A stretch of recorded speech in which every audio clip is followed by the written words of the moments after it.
Although they treat. Well, I'm going to Mexico tomorrow, so I don't care. What part of Mexico are you going to? Mexico City. What are you doing? To work? Premiere down there, yeah. Oh, okay. Yeah, this thing is global. You always kind of like when you get caught up in your bubble here, you forget how international these movies are now. Yeah. And sometimes for a movie, you do like 10 premieres in 10 different countries. It feels like it. Yeah, we've been touring it for a while already. Yeah, it's all good though. That's why you do it though. Yeah, sure. Shawn Edwards, Fox, Kansas City. Just want to say congratulations. This is number 6. Yeah. Like, you've been doing this for how many years now? 15 years. 15 years. Time's kind of flown by though. I mean, I can't It seems like believe just yesterday when we were like talking about like the very first Resident Evil. Because it was one of the early adapters of turning video games into a movie. 15 years, 1 wife, 2 kids, $1 billion. It's like, it's been huge. No, and it's gone by so fast. Yeah, that's a great way to look at it, the way you just capsulized it. But the cool part about this, I'm going to talk to you about it, is you decided to shoot this one, the final installment, in Cape Town, South Africa. Why? Yes.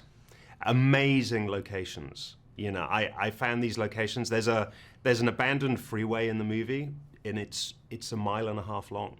And you see some shots in the film where Milla's walking down this highway, and you just see it stretching off into the distance with derelict cars and smoke and flames, and you go, well, that's a visual effects shot. It was all real. You know, we got these amazing locations in Africa, and also we got a great look as well, that kind of low African sun. It made everything very dusty and hot and sweaty and sexy. I mean, it really gave the movie a visual identity that I was very, very happy with. How did you stumble upon Cape Town, South Africa, when you were looking for locations to set the movie in? How did you discover that particular part of the world? I've worked in Africa quite a bit. In between doing movies, I do a lot of car commercials. And when it's too rainy in Europe, you know, during the wintertime, everyone goes to Africa because it's lovely and sunny.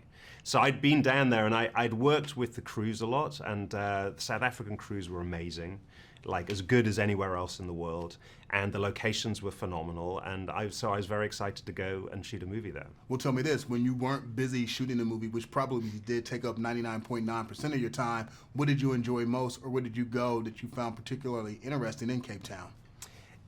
You know, 99.9, I wish it had been that little. It was pretty much 100%.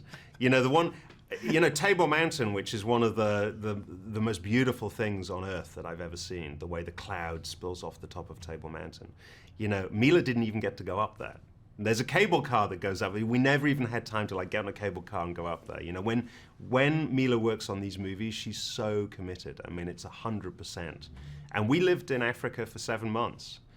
But, you know, she was just training, and then shooting. Well, it's worth it, but I want to find out from you, why did you decide to make number 6 the final? There's a lot of secrets that I've been keeping since the very first film. You know, the truth about the Alice character, the fate of the Alice character, the truth about the Red Queen, the real agenda of the Umbrella Corporation. And those are all big secrets that I didn't even tell to Milla.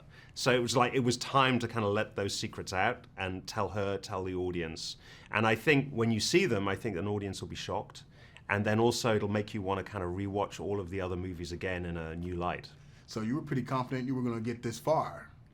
You know, I dreamt about it. You know, it could have been really frustrating that I had all these ideas and we would never have kind of got here. But you know, my wildest dreams when I thought, if we are successful, you know, this is definitely the way I'd like to bring the franchise to a close. It's all good. 6 ain't bad. Jordan won 6. Thank you.